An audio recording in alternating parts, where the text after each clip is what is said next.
Welcome to the Minsk Dialogue Rule, a podcast by the Minsk Dialogue Council on International Relations. This podcast brings together diverse perspectives on international security across the Euro-Atlantic and Eurasian space. This is a short welcome episode, really just a chance for us to tell you who we are and what we're hoping to do with this series. I'm your host, Alisiya Ivanova, an analyst at the Minsk Dialogue Council on International Relations. And I'm joined today by Yauheni Preiherman, the founder and director of the Minsk Dialogue.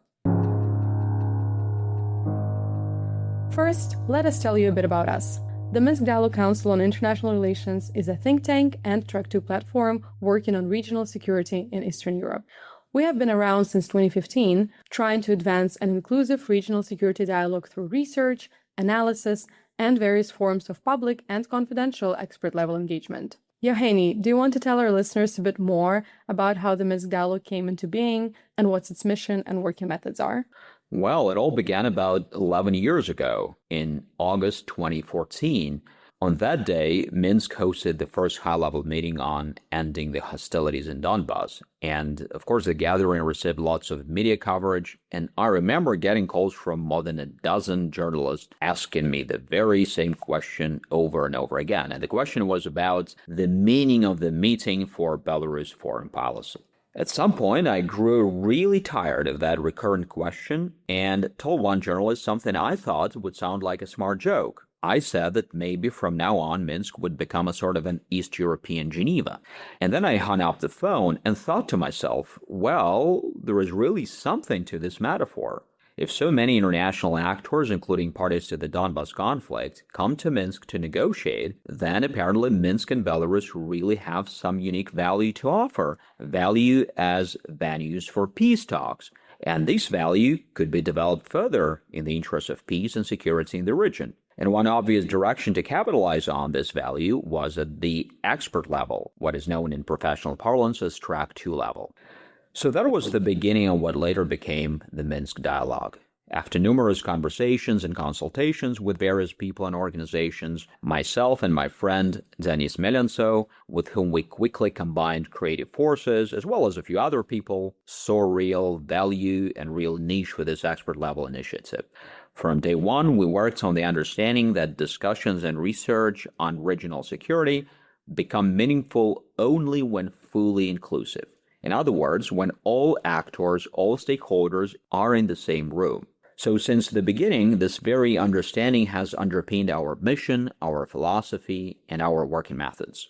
In March 2015, we held our inaugural conference, and it paved the way for multiple other events, both public ones and confidential Track 2 dialogues. In 2018 and 2019, we even hosted a massive Minsk Dialogue Forum, which gathered about 700 participants from over 60 countries, and it was really unique in terms of its inclusiveness and agenda. In most recent years, we have focused mainly on closed-door activities, which appear more conducive to constructive engagement on sensitive topics.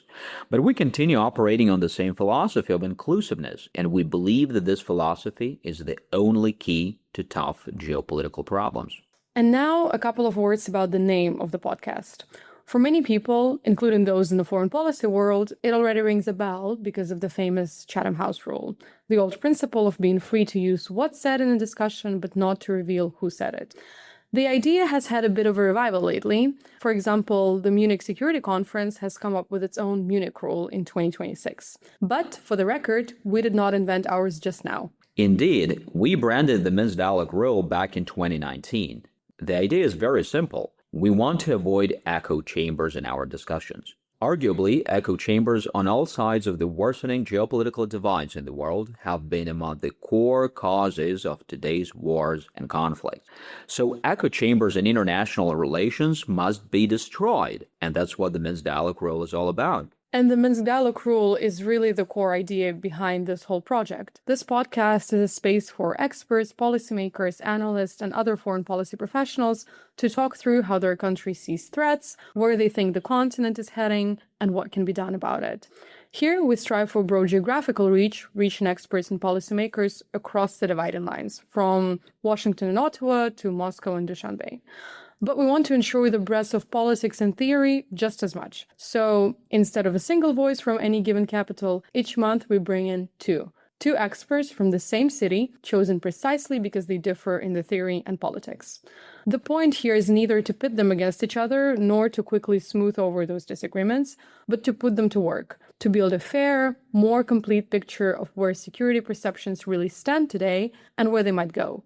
What we end up with, hopefully, is something close to meta-dialogue across capitals and institutions. So yeah, this podcast is about security threat perceptions and also realistic ways forward in regional security. And here is the central research question of this series. Given the increasingly conflicting threat perceptions across the Euro-Atlantic and Eurasian spaces, are there realistic pathways to taming the security dilemma and agreeing upon at least some lasting international security arrangements?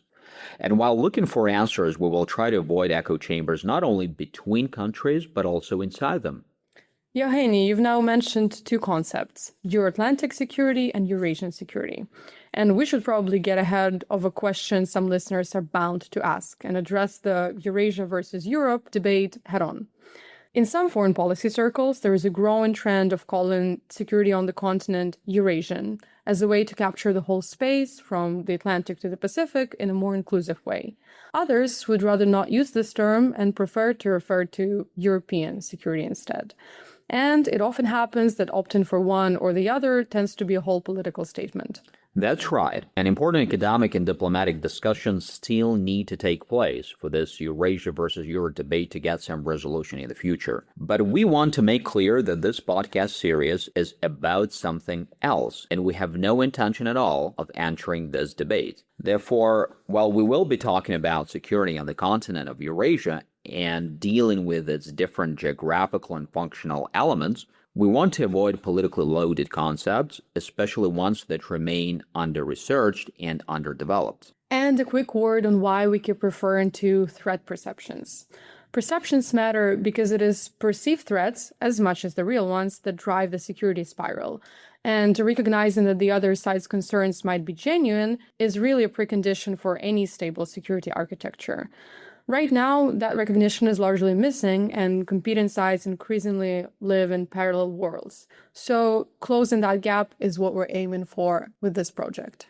But, as already mentioned, this podcast isn't only about mapping threat perceptions. It's just as much about looking forward, about what can realistically be done. What do our guest visions overlap within a capital and across the region, and what does that shared ground make possible? And we're really happy to tell you that our very first episode, in a special format, will feature Thomas Greminger. The episode is arriving in just under a week.